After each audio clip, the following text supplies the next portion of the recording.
السلام علیکم ورحمۃ اللہ وبرکاتہ الحمدللہ رب العالمین الصلاة والسلام علی اشرف الانبیاء والمرسلین وعلی آلہ وصحبہ اجمعین۔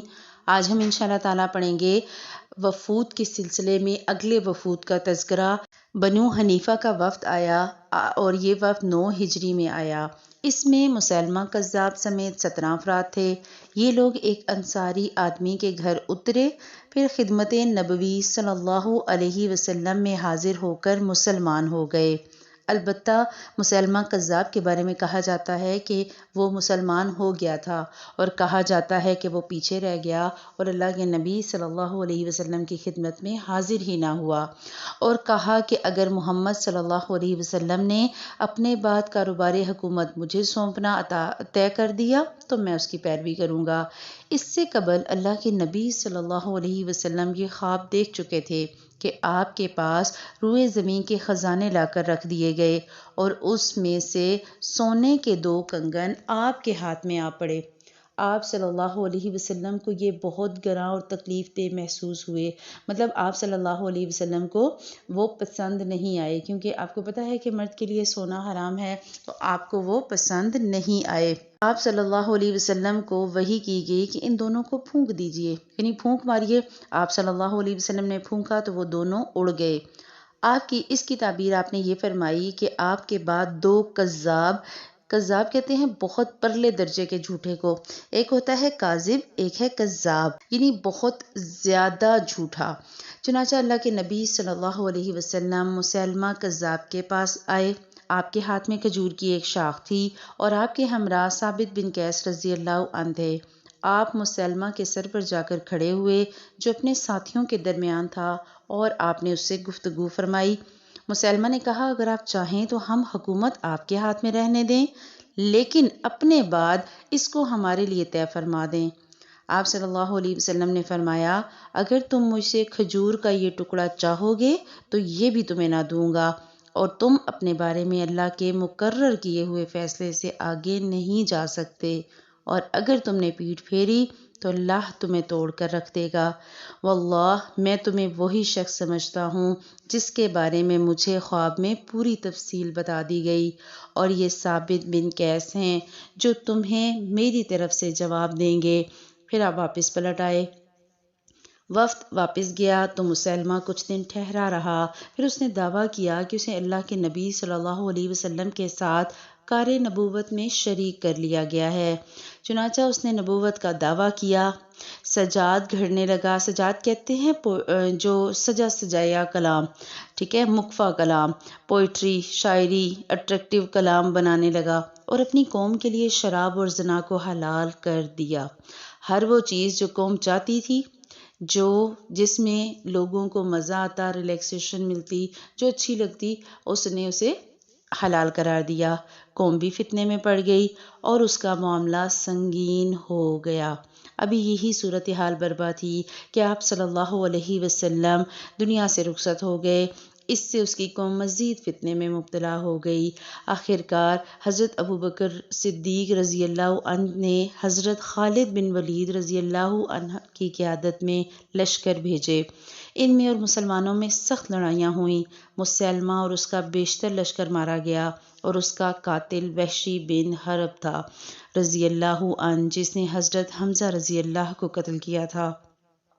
دوسرا جو کذاب تھا وہ اللہ کے نبی صلی اللہ علیہ وسلم کو دکھایا گیا، اس کا نام اسود انسی تھا۔ اس کا ذکر آگے آ رہا ہے۔ اب یہاں پر دیکھیں، اللہ کے نبی صلی اللہ علیہ وسلم کے دور میں ایک بندہ جو مسلمان فرض کریں ہو گیا، اسلام لے آیا، لیکن بعد میں اس نے نبوت کا دعویٰ کر دیا۔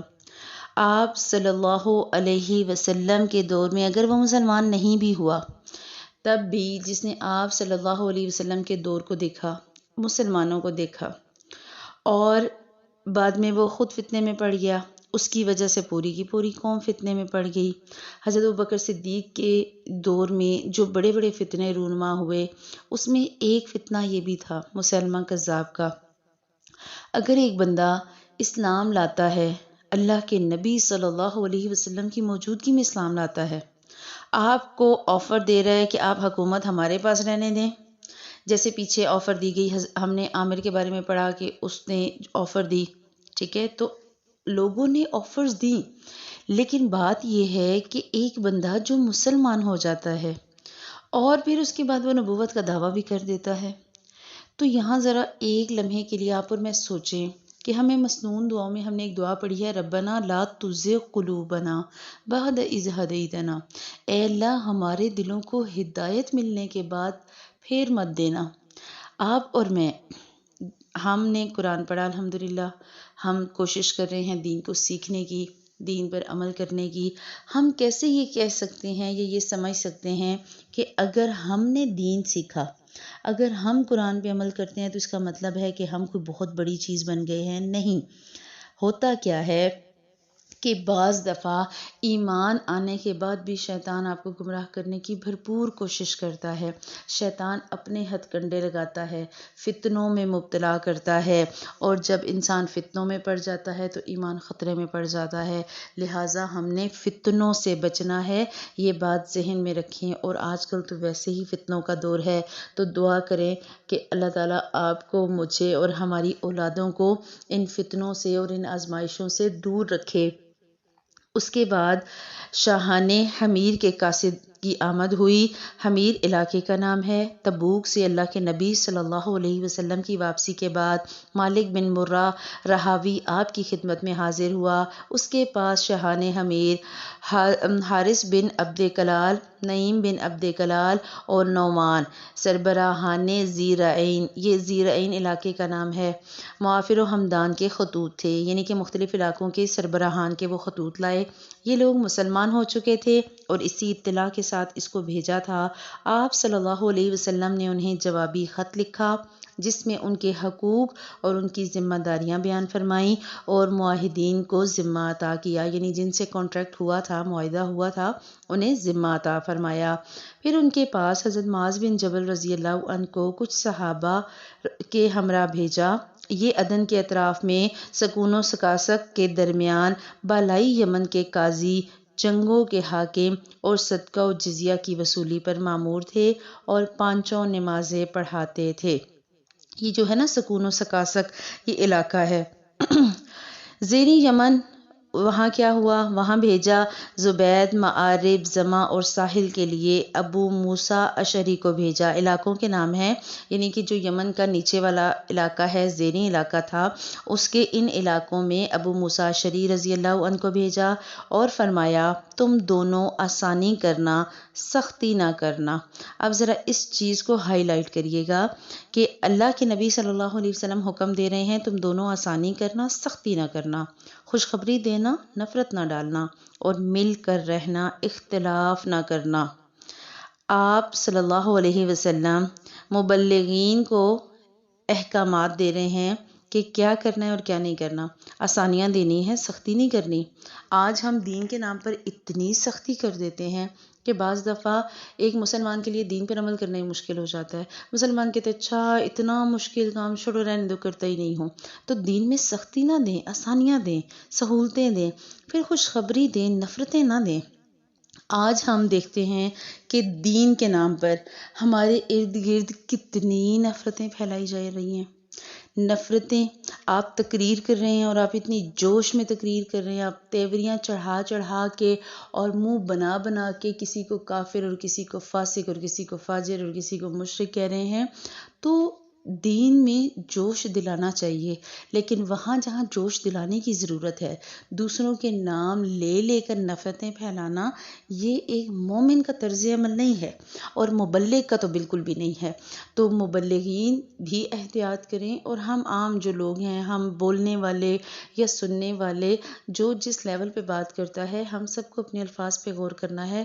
ہمیں کبھی کسی کا نام لے لے کے اور کسی کے خلاف باتیں نہیں کرنی۔ حضرت معاذ اللہ کے نبی صلی اللہ علیہ وسلم کی وفات تک یمن میں ہی رہے، البتہ حضرت موسیٰ رضی اللہ عنہ حجۃ الوداع میں آپ کے پاس تشریف لائے۔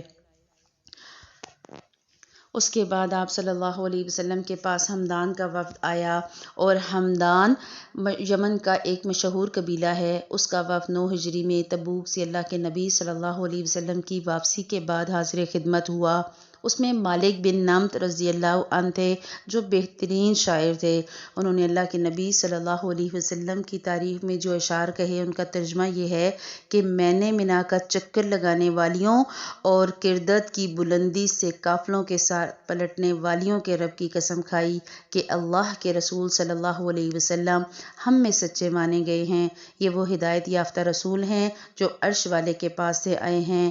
کسی اونٹنی نے اپنے کچاوے پر کوئی ایسا انسان سوار نہیں کیا جو اپنے دشمن پر محمد صلی اللہ علیہ وسلم سے زیادہ کڑا ہو۔ آپ صلی اللہ علیہ وسلم نے ان کے لیے ایک تحریر لکھی اور جو کچھ انہوں نے مانگا تھا وہ انہیں دیا، اور جو لوگ اسلام لائے ان پر مالک بن نمط کو مقرر فرمایا اور باقی لوگوں کو اسلام کی دعوت دینے کے لیے حضرت خالد بن ولید رضی اللہ عنہ کو روانہ فرمایا۔ اب دیکھیں کہ اللہ کے نبی صلی اللہ علیہ وسلم کی جب انہوں نے ان اشعار میں تعریف کی تو آپ سمجھ گئے کہ اس کا ارادہ برا نہیں ہے، اچھے ارادے سے آیا ہے اور اس نے اسلام بھی قبول کیا۔ تو ایسے لوگ جن میں خیر نظر آئے تو ان کے ساتھ رویہ بھی اچھا رکھا کریں۔ پھر حضرت خالد بن ولید جب گئے تو انہوں نے وہاں 6 مہینے گزار دیے مگر وہ لوگ مسلمان نہ ہوئے۔ آپ دیکھیں بعض دفعہ کیا ہوتا ہے کہ ہدایت ملنے میں بھی وقت لگتا ہے، ٹائم کے ساتھ لوگ ہوتے ہیں۔ بعض دفعہ ہم کام کر رہے ہوتے ہیں یا ہم دین کی کوشش کر رہے ہوتے ہیں، لوگوں کو بات بتانے کی کوشش کر رہے ہوتے ہیں اور وہ رسپانس نہیں آ رہا ہوتا جو آنا چاہیے، تو تھوڑا سا دل جو ہے نا وہ پریشان ہو جاتا ہے۔ تو یہاں ہمیں پتہ لگ رہا ہے کہ ہم نے صبر سے کام لینا ہے یا پھر اس کا آلٹرنیٹ دے دیں۔ اللہ کے نبی صلی اللہ علیہ وسلم نے اس کے بعد حضرت علی بن ابی طالب کو بھیجا اور حکم دیا کہ وہ حضرت خالد کو واپس بھیج دیں، لہٰذا انہوں نے ایسا ہی کیا۔ پھر ان لوگوں کو رسول اللہ صلی اللہ علیہ وسلم کا ایک خط پڑھ کر سنایا اور اسلام کی دعوت دی تو وہ سب کے سب مسلمان ہو گئے۔ آپ دیکھیں حضرت خالد بن ولید 6 ماہ رہے اور کوئی مسلمان نہیں ہوا، حضرت علی آئے اور لوگ مسلمان ہو گئے۔ بعض دفعہ ایسا ہوتا ہے کہ ہدایت ایک بندے کے ذریعے نہیں دوسرے کے ذریعے ملنی ہوتی ہے، ہدایت کا وقت مقرر ہے، جب ہوگی مل جائے گی۔ ہمارا کام ہے بتاتے رہنا، بولتے رہنا، سمجھاتے رہنا۔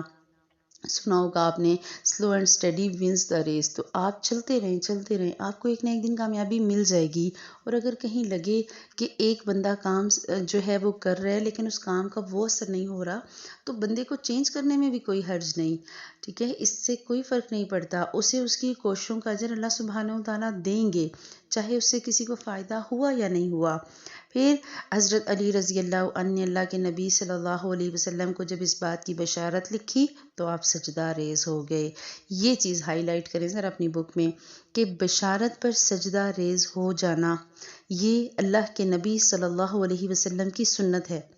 آپ صلی اللہ علیہ وسلم خوشی کے موقع پر سجدہ کرتے تھے۔ جب ہمیں کوئی خوشی کی خبر ملتی ہے تو دل میں تو ہم شکر ادا کرتے ہیں، یہ جو لٹرل سجدہ ہے نا یہ بہت کم لوگ کرتے ہیں۔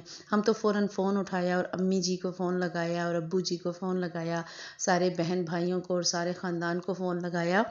اللہ سبحانہ و تعالیٰ نے ہمیں یہ بتایا آپ صلی اللہ علیہ وسلم کی سیرت سے کہ ہم نے سجدہ ریز ہونا ہے کسی بھی خوشخبری پر۔ پھر آپ صلی اللہ علیہ وسلم نے سر اٹھا کر فرمایا ہمدان پر سلام، ہمدان پر سلام۔ اگر کوئی آپ کو اچھی چیز دے، کوئی خوشی دے، کسی کی وجہ سے آپ کے دل کو سکون پہنچے تو اسے دعا دیا کریں، یہ بھی سنت رسول ہے۔ آپ صلی اللہ علیہ وسلم ہر موقع پر اپنے ساتھیوں کو دعائیں دیا کرتے تھے، تو اللہ تعالیٰ سے دعا ہے کہ ہمیں بھی دعائیں دینے والا، بشارتیں دینے والا، اچھے طریقے سے کلام کرنے والا، خوش مزاج مومن بنائے۔ آپ صلی اللہ علیہ وسلم اخلاق کی جو اتنی بلندیوں پر تھے تو اللہ سبحانہ و تعالیٰ ہمیں ان کے اخلاق سے وہ موتی چن کر ان پر عمل کرنے والا بنائے کہ ہمارے اخلاق بھی سنور جائیں، ہمارے کردار بھی سنور جائیں اور ہمیں دیکھ کر دوسرے لوگ بھی ہدایت پائیں۔ سبحانک اللہم و بحمدک اشہد ان لا الہ الا انت استغفرک و اتوب الیک۔ السلام علیکم ورحمۃ اللہ وبرکاتہ۔